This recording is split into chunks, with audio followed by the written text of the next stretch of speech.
What's up, everybody? It's the homie Truth Teller, the street reporter. And a lot of people always ask me about that Instagram live between Bayzoo and 051MELLY. A lot of people always ask me about that. To be honest with you, that's one of the most classic content in the drill culture, along there with like the live with Lil Reese and Lil Mark back in the day, Mubu Crump and THF Bayzoo. You know, Bayzoo been a part of a lot of classic lives. That's something that went on in the streets where, you know, guys not afraid. You got beef with a nigga, you hop on that live, get in that camera, you know, and talk to him. They actually did that and shared it with the world, and we got to see it. I tell people this all the time.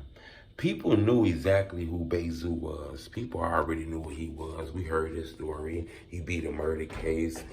His story was featured on Academics. I actually did blogs about Bayzoo about 5, 6 years, 7 years ago, you know, when I was blogging first starting off.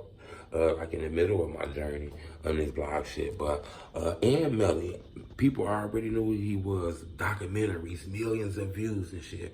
But I tell people that Instagram live made them drill stars instantly.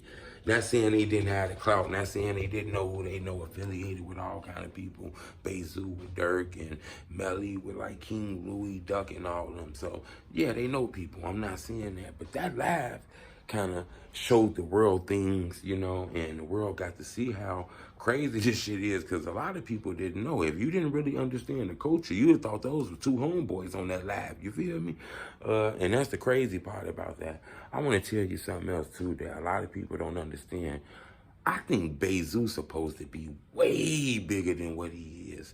He's huge now, don't get me wrong, but I think he's supposed to be way bigger than he is. And I'm going to tell you the thing with Bayzoo. Bayzoo not one of those dudes that really do a lot of clout chasing. He don't really do the internet shit. He don't really do the dissing in the songs. Not saying he ain't dissed no ops before or diss people. It's a lot of people say he dissed Blood Money in the song. He say he didn't. You know, I don't really see him smoking dead ops and stuff like that.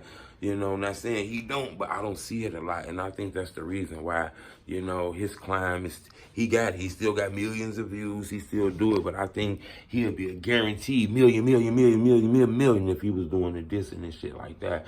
But I think he a little older. He understand he don't want to get it like that. He gonna get it off his talent.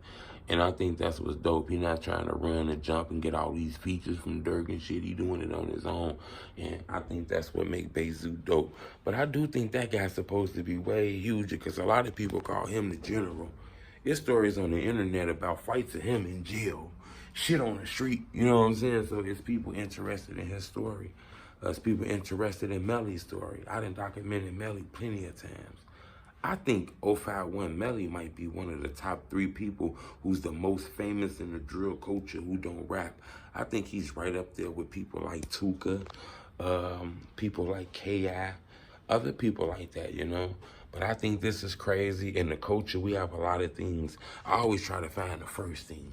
What's the first back door in the drill culture? Because in my opinion, I believe that video with Billionaire Black, Von Ma, when they was dancing in the alley, and I think that's the first back door on camera that we seen in the rap culture. I'm pretty sure people been getting backdoored a long time ago. I'm just saying, as far as looking at it in the culture, it kind of looked like the first one. I'm not sure. But I try to do my homework and my research on these things because I want to document the culture. I think this is the time people going to look back at the future. But I tell people that live, I believe it's like, you know, it shows people deep. You know, they spoke on a lot of legends in that live. Another thing about that live is Melly's not here no more. You know, he lost his life. So that live is crazy. It kind of lets you in on the underworld a little bit. It kind of shows you what's going on in the street, how people perceive people, all kind of things like that. But I appreciate the love. We got some more interviews finna drop, man. We got an exclusive interview with Memo 600 finna drop. I want to tell y'all the truth, man. I spoke with Memo 600. He was like an open book, you know. Not as open, you know.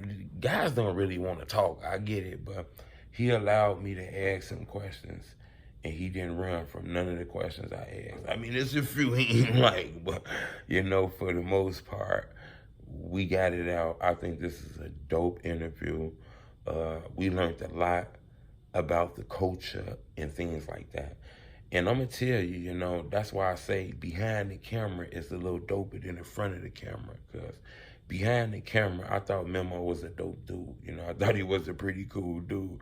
Now, I understand that, you know, I ain't never did anything personal to him. So he ain't had no reason to want to try to, you know what I'm saying? But, you know, that's the thing with the culture, you know.